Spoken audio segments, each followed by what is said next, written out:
سلطان محمود غزنوی کا تاریخی انصاف۔ ایک دن سلطان محمود غزنوی حسب معمول دریا میں بیٹھا تھا۔ وزراء و امراء دست بستہ حاضر تھے۔ عام لوگ اپنی اپنی عرضیاں پیش کر رہے تھے اور ایک شخص نے آ کر عرض کی، میری شکایت نہایت سنگین ہے اور کچھ اس قسم کی ہے کہ میں اسے برسر دربار عرض نہیں کر سکتا۔ سلطان یہ سن کر فوراً اٹھ کھڑے ہوئے اور سائل کو خلوت میں لے جا کر پوچھا کہ تمہیں کیا شکایت ہے؟ سائل نے عرض کیا، ایک عرصے سے بندگان عالی کے بھانجے نے یہ طریقہ اختیار کر رکھا ہے کہ وہ مسلح ہو کر میرے مکان پر آتا ہے اور مجھے مار پیٹ کر باہر نکال دیتا ہے اور خود جبراً میرے گھر میں شب بھردار عیش دیتا ہے۔ غزنوی کی کوئی عدالت ایسی نہیں جس میں میں نے اس ظلم کی فریاد نہ کی ہو، لیکن کسی کو انصاف کرنے کی جرأت نہیں ہوئی۔ جب مہر طرف سے مایوس ہو گیا تو آج مجبوراً جہاں پناہ کی بارگاہ عالیہ میں انصاف کے لیے حاضر ہوا ہوں۔ شہنشاہ عالی کی لاکھ انصافی پر فریاد درسی اور رعایا سے بے پناہ شفقت پر بھروسہ کر کے میں نے اپنے حال عرض کر دیا۔ خالق حقیقی نے آپ کو اپنی مخلوق کا محافظ و نگہبان بنایا ہے۔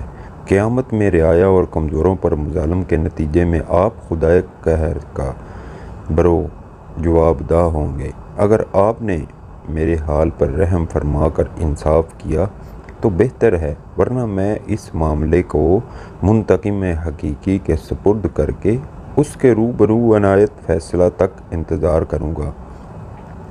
سلطان محترم پر اس واقعہ کا اتنا اثر ہوا کہ وہ اختیار آبدیدہ ہو گئے اور سائل سے کہا، تم سب سے پہلے میرے پاس کیوں نہ آئے؟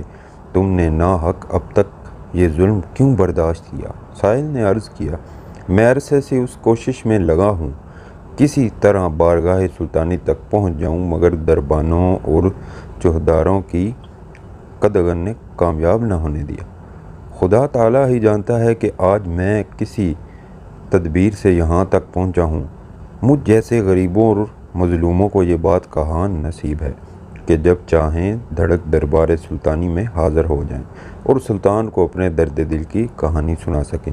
سلطان نے سائل کو اطمینان اور دلاسا دے کر تاکید کی کہ اس ملاقات اور گفتگو کا کسی سے ذکر نہ کرنا اور جس وقت بھی وہ شخص تمہارے گھر آئے اسی وقت مجھے اس کی اطلاع کر دینا۔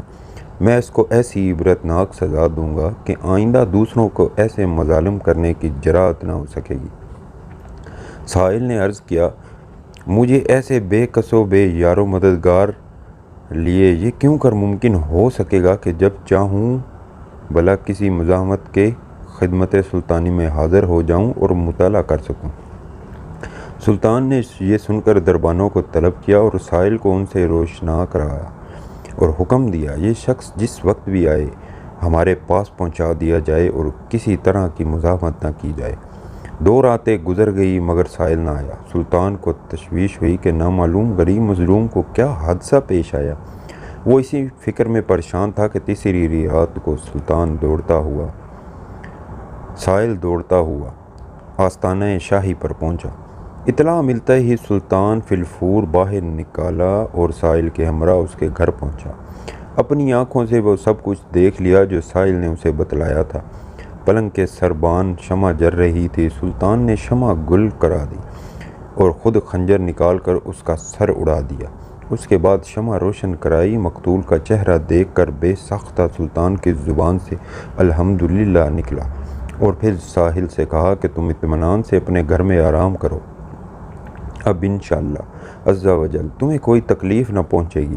میری وجہ سے اب تک تم پر جو مظالم ہوئے خدا کے لیے انہیں معاف کر دو۔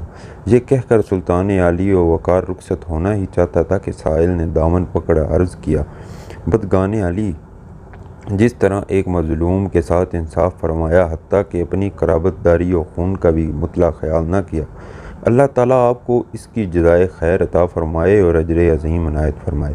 اگر اجازت مرحمت فرمائی جائے تو ایک بات معلوم کرنا چاہتا ہوں، وہ یہ کہ آپ نے پہلے شمع گلگرائی اور پھر روشن کر مقتول کا سر دیکھ کر الحمدللہ فرمایا اور اس کے فوراً بعد پانی طلب فرمایا، اس کا کیا سبب تھا؟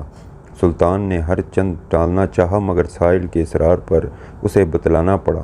شمع گل کرنے کا مقصد یہ تھا کہ مبادئ روشنی میں اس کا چہرہ دیکھ کر بہن کے خون کی محبت مجھے سزا دینے سے باز رکھے، اور الحمدللہ کہنے کا سبب یہ تھا کہ مقتول اپنے آپ کو میرا بھانجا بتا کر تمہیں شاہی تعلق سے مرعوب کر کے اپنی خواہشات نفسانی کو پورا کرنے کے لیے راستہ صاف رکھنا چاہتا تھا۔ خداوند کریم کا ہزار شکر ہے کہ محمود کے متعلقین کا اس شرمناک بےہودگی سے کوئی تعلق نہیں ہے، اور پانی مانگنے کی وجہ یہ تھی کہ جب سے تم نے اپنا واقعہ سنایا تھا میں نے عہد کر لیا تھا کہ جب تک تمہارا انصاف نہ کر لوں گا آب و دانہ مجھ پر حرام ہے۔ اب چونکہ میں اپنے فرض سے سبکدوش ہو چکا تھا اور تشنگی کا شدید غلبہ تھا، اس لیے میں پانی مانگنے پر مجبور ہو گیا۔